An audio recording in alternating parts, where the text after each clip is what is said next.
Hello humans and welcome to a Q&A with Chef Mike Harris. Of course, am Chef Mike Harris. I just want to thank Topher and the UK Fire Team for Rooster Teeth for inviting me to do this, as well as for a great cause for helping special effect. So, without further ado, I'm going to answer some of your questions. First question from Gimli Goodgood on Discord and roosterteeth.com. First of all, I'm gonna mess up everybody's name. I apologize. Hey Chef Mike, big fan. Oh, and I have not read any of these questions ahead of time, so this will be very interesting. Hey Chef Mike, big fan. Hope you stick around. Me too.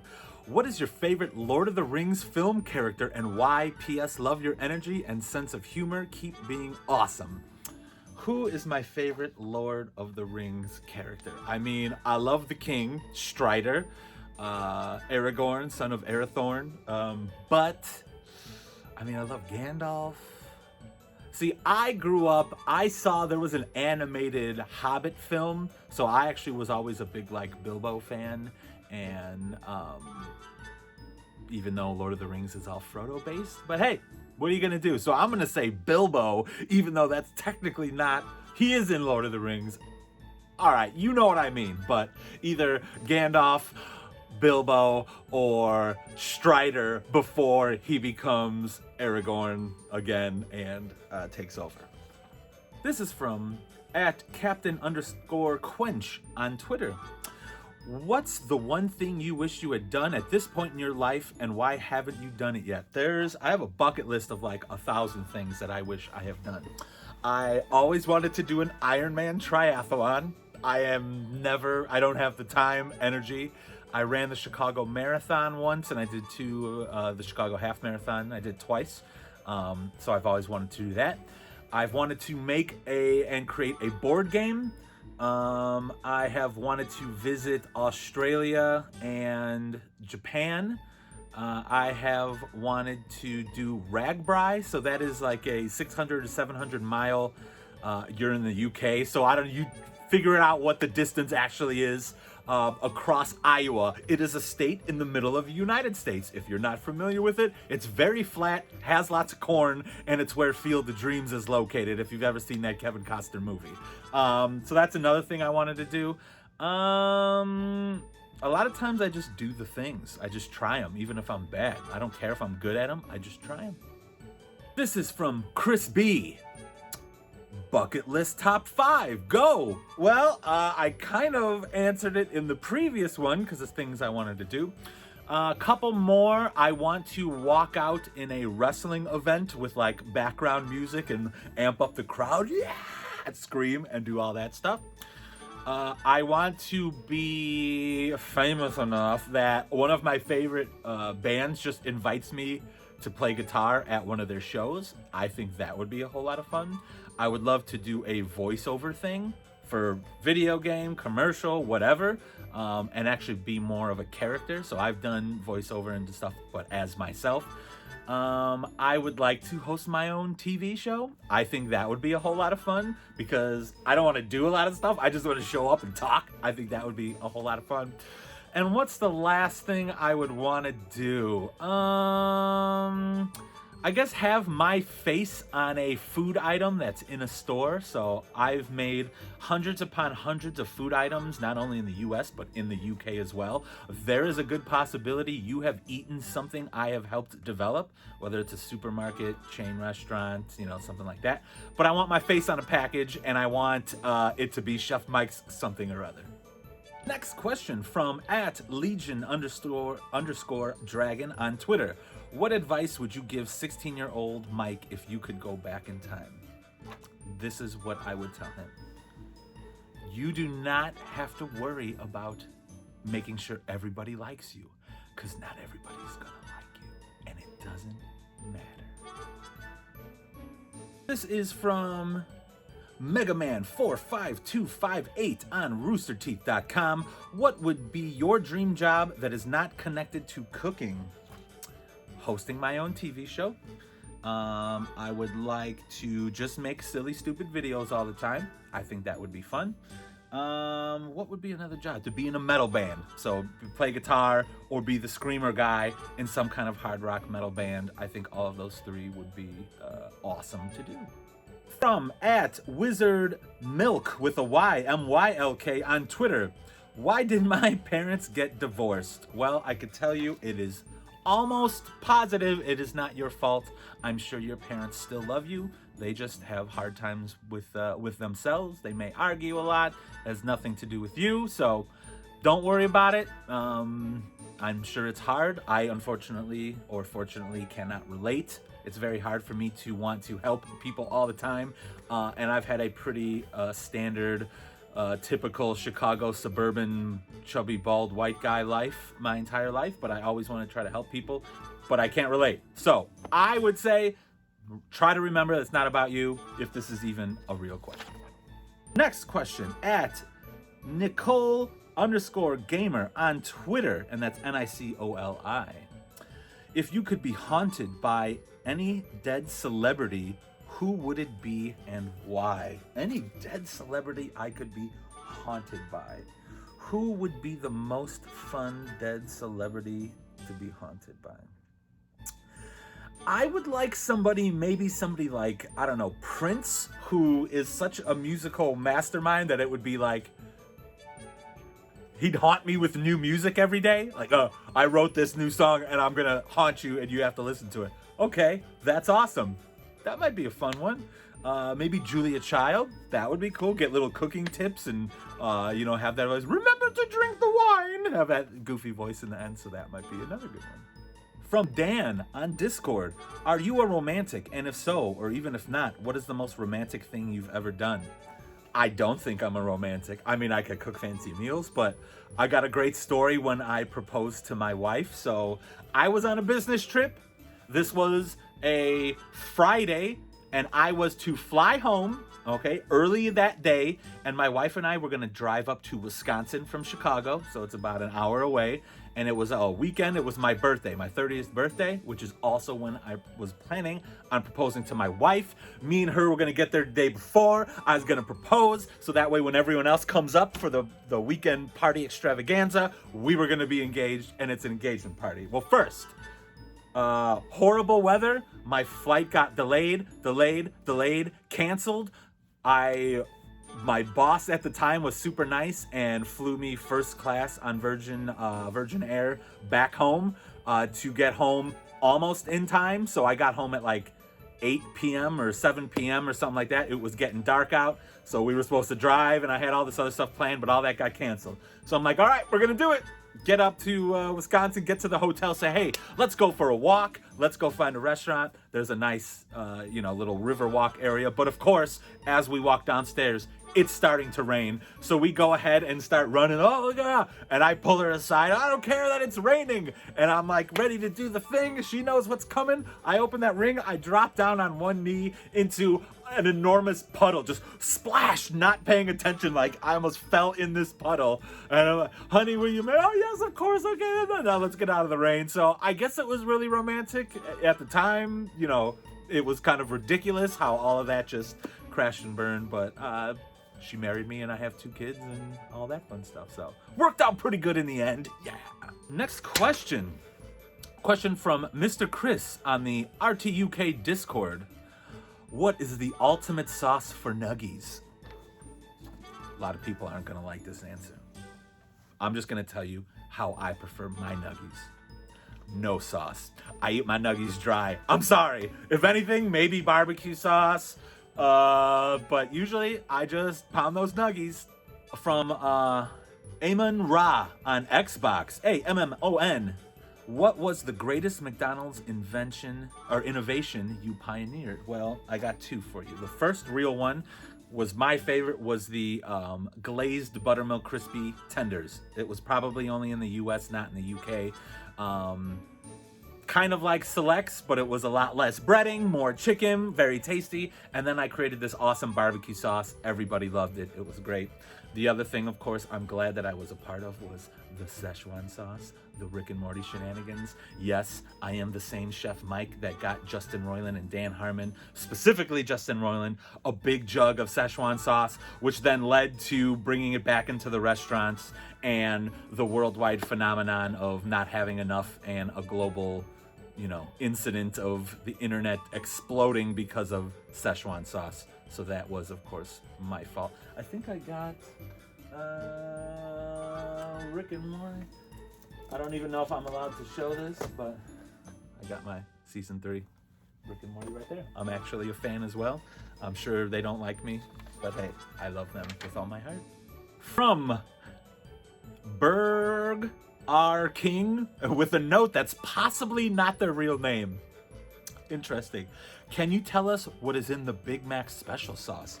Not only can I tell you, if you look up a video on YouTube, it's Chef Dan Big Mac sauce. He literally will show you how to make Big Mac sauce. It's basically mayonnaise, Dusseldorf mustard, pickle relish, like onion powder, garlic powder, paprika, salt and pepper, and mustard powder. I think that's all the main stuff. Now, the difficult thing for you is the fact that the ingredients that McDonald's gets and uses is not necessarily readily available at the supermarket. So the mayonnaise is a little different, the mustard's a little different. So it will taste a little bit different, as well as the process done to make it. But basically, that's all you have to do. Some people say it's kind of like a Thousand Island dressing, and it absolutely is kind of like a Thousand Island dressing. So, from Daniel. Hopefully it's Daniel. Yeah. Daniel. Daniel. I think that's Danielle. Daniel? MCD97 on Twitter. Is there anything you ever made that corporate rejected that you wish had been put on the menu? 90%, 95% of the things that I make are rejected by corporate. They're rejected by marketing. They're rejected by operations. They're rejected by the, did I say marketing department? They're objected by the legal department. They're objected by the president of the U.S. business. They're objected by the owner-operators of the restaurant. It is seldom that any of the items we create and develop actually make it through all the way to the menu for a national launch. Sometimes it even, it's hard enough to get it into one restaurant, let alone, let's say, a region of the country. But yeah, most of the time, most of the things don't make it through. I wanted a real nice, like, dark meat chicken thigh, breaded chicken sandwich for the U.S. menu. For whatever reasons, and I don't agree with them, it was decided to not do that. So what are you going to do? I'm not the boss and never was the boss. From Jude. Shadow Rogue on roosterteeth.com. What is the craziest meal idea you were asked to make? Craziest meal idea I was asked to make? I guess nothing's really been crazy like that I've been asked to make. I mean, I don't know if it's crazy, but with my job, I actually do a lot of R&D work on like new upcoming things. One of those is plant-based proteins. So using a variety of proteins to make something that tastes just like its counterpart in beef. So whether it's a ground beef patty, but not using any meat whatsoever, that's pretty crazy. And that's stuff that I do. And I add, I can add, here's the other thing, with my background, so as an R&D chef, I can create and develop very expensive, exotic, like I could develop menu items for the fanciest restaurants in the world if I needed to. I have that experience. I can absolutely cook like that. However, at the same time, I can make the cheapest, most commodity priced, water-filled macaroni salad that you possibly want. I am trained to use flavors, colors, preservatives, starch systems, hydrocolloid and gum systems, stuff like that. So I could do quite a bit of stuff. A lot of the ingredients that are used in molecular gastronomy are also used in food manufacturing, surprisingly. So there's a lot of stuff out there that you can actually do the same. From Topher Beetle. Beetle? Topher Beetle on roosterteeth.com. What is the greatest food experience you've ever had? And since you're in the UK, you guys are gonna like this one. I lived in the UK for about 6 months. I lived in Virginia Waters, Surrey, and I worked at the Wentworth Golf Club over there in Virginia Waters, Surrey.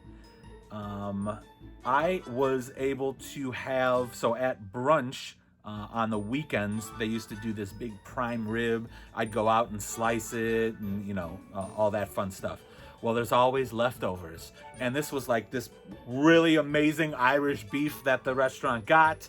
There was so much leftover that we got like a couple, if you know what a prime rib with the bone on, you could cut down both sides of the bone and you get just like a big animal handled looking meat thing that you could just go to town on.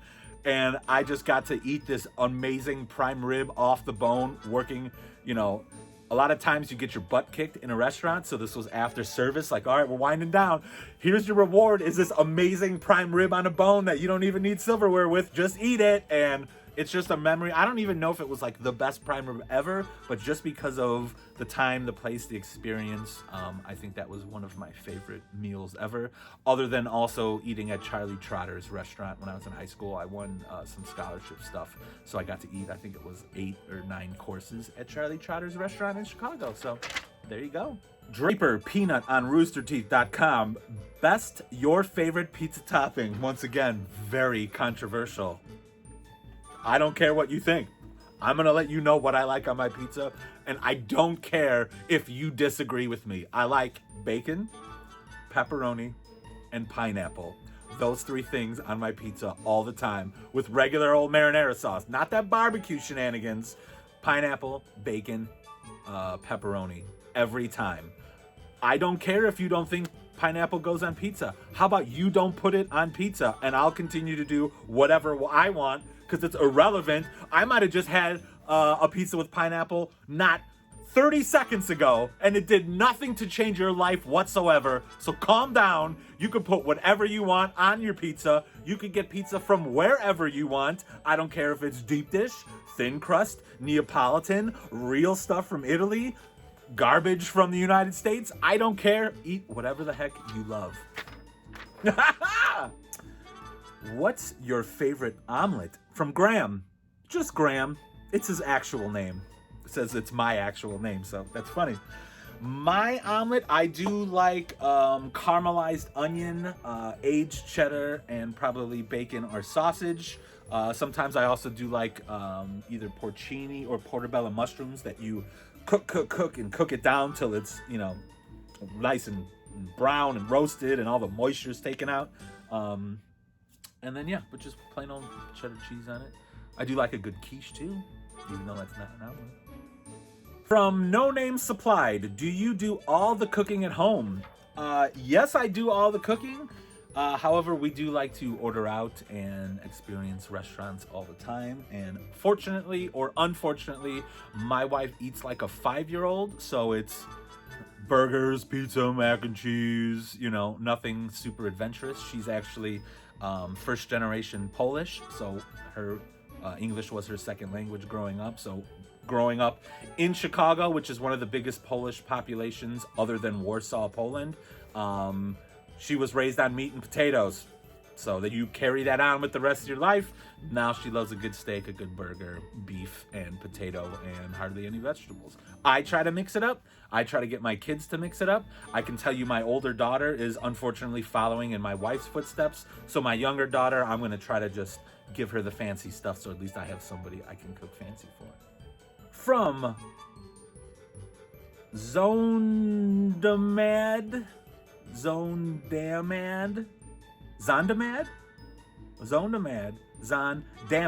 on Discord.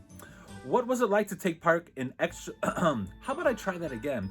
What was it like to take part in Extra Life, and did you stay up the whole 24 hours like the rest of us? So, although I was up about 24 hours, I had to travel back home because my wife was... I think this was right maybe 3 weeks or so before my wife was going to deliver our second child. So I needed to be coherent and available and get back to the airport as soon as possible. I did stay for quite a while. I got a tattoo in the same room at the same time as Xavier Woods.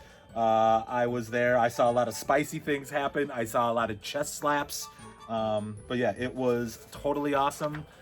Anytime that I could do charitable stuff, anytime I could do anything that raises money or helps others, I'm 110% for it every time. So, from EV Evolution on Discord. Have there been any memorable moments from events, meetups that you've seen firsthand or seen online which you'd like to share with us? I'm sure we all have our own moments, but what about yourself? I think I've told the story about how when I went to my first RTX, which was the last RTX, I can't wait for that bad boy to open back up. This was the first time I got to the airport in Chicago ready to go to Austin to go to RTX. And there were people who recognized, a line was formed at the gate of people wanting my autograph. Never experienced that before. It's incredible. Got to Austin, that airport, I'm walking to the car, same thing, get to the hotel. But when I think I first walked into, I think it was the first big Achievement Hunter panel or something on the main stage, and you know, I have some friends of mine that can hook me up with some nicer seats in the front. I mean, I'm sorry, I'll take advantage of it, but when I walked in and you start hearing, "Oh, Chef Mike," I'm like, "Oh, hey, how's it going? Hey, Chef Mike," and then a crowd erupts. Was the most amazing thing I've ever. I'm just like, I'm a fan. I'm not here. I'm here to watch, just like you guys, but. You know, all the appreciation and people being nice to me and all this stuff is pretty incredible. So I appreciate it very much, and I will continue to try to do goofy, awesome things that you people like. We'll see what happens. Was Lindsay's... Oh, this is from No Name Supplied, and that's probably a good thing, because was Lindsay's Southern Belle accent as annoying in person during hardcore mini golf? Not only was it not annoying, it was an amazing character, and she totally stole the show, and I was upset at how awesome she was and is. So I don't know where this annoying and Lindsay thing happened. It should be like, hey, are you mad that she is so great and you are puny and she crushed you at hardcore mini golf? In which case, yes, I am upset that she crushed me at hardcore mini golf, if that's actually what your question was. I don't remember. Yeah. From Amy. Amisman24, Amy/AMESMANN24 on Discord. Favorite Achievement Hunter video that you've been in and why? What was my favorite Achievement Hunter video I've been in and why? I think it would be maybe my first time visiting and sitting in on Off Topic was a lot of fun. Because that was the first time was really the biggest Off Topic fan. I watched it all the time for many, many years. But that was the first time I got to like be in the studio and be on the other side to see what they're all seeing. And just like you'd expect, a wall of cameras and lights and all this stuff. One thing I do know, as goofy and funny and ridiculous as the cast and crew are, when it's not time to shoot, they are hustling to get things done. They are very busy all the time. They are running back and forth. So you may see them sitting on the off-topic table there, drinking some alcoholic beverages and like kind of relaxing. It is probably relaxing because as soon as that camera cuts, all the other stuff has to happen to provide us with the cool content that they make. So I think that's why it was my most fun, because I got to finally see behind the curtain. So yeah, they're always busy. From Gone Offline on roosterteeth.com. What is your favorite genre of game and or specific favorite game? Well, I don't know. It's also one of Michael's favorites. I don't know if I'm pronouncing it right. It's either Suikoden or Suikoden 1 and 2. I actually lean a little more towards 1 just because of nostalgia when I was growing up. But 2 is renowned as one of the most amazing games, RPGs out there. It came out during the same time as Final Fantasy VII, which had more 3D, better graphics and all that stuff. So it did not get the fanfare that it rightfully deserved at the time. But I think people now know that it is an amazing game. I also I play a lot of different genres. One of the games I put in the most time in with was Call of Duty Modern Warfare. So the original, I think it's 2005 or 6 or whatever that was. I put in hundreds upon hundreds of hours on that game. I love RPGs, first-person shooters. I love action adventure. All the Batman Arkham games, Spider-Man, Fallout, Infamous. I've got a whole variety of games right down here. I play lots of different stuff, so I'm not great at any of them, I can tell you that. But what is your this is from John Edwards on Twitter. What is your favorite race to play, role play in Dungeons and Dragons? My favorite race to play. Well, I recently got to play a Goliath monk on the Roll For It group. They have this one show called Ascension. They just kicked off. It was really the first time that I created a character that wasn't meant to be like, oh, it's better to be this race with this class because you get the appropriate attributes, bonuses to help you out. Where a Goliath and a monk don't mesh as well because a lot of the bonuses you get for Goliath is strength, and a monk is more dexterity based. So it was awesome to create that kind of character. However, in most of the games that I play, for whatever reason, I gravitate toward half-elf paladin. I don't know if it's just because I tend to be kind of a nice guy, and a lawful good paladin is usually that kind of hero who can help heal. But I also like being tanky, being able to take hits, and then I get frustrated when we get to levels 15 to 20, and I'm a pure paladin, and it's boring, and I just attack with my sword a couple times and get hit, and now it's everyone else's turn to just destroy everything with OP characters, but that's okay. I do prefer the role-playing over the fighting, even though I like it all, but hey, what are you gonna do? And that's it. So thank you everyone for giving all these awesome questions. Hopefully I answered them to your liking and the best of my ability. Thanks again, Topher and the Rooster Teeth UK Fire team for getting this all going, as well as being good humans and helping charities like Special Effect. I think that's an awesome thing to do. So if there's anything else I can do in the future, let me know. If you want me to do other cool stuff, keep following all my stuff if you want. I don't do it for you, I do it because it's fun, and if you like it, that's awesome. So maybe you'll see me somewhere awesome in the future. Okay, bye.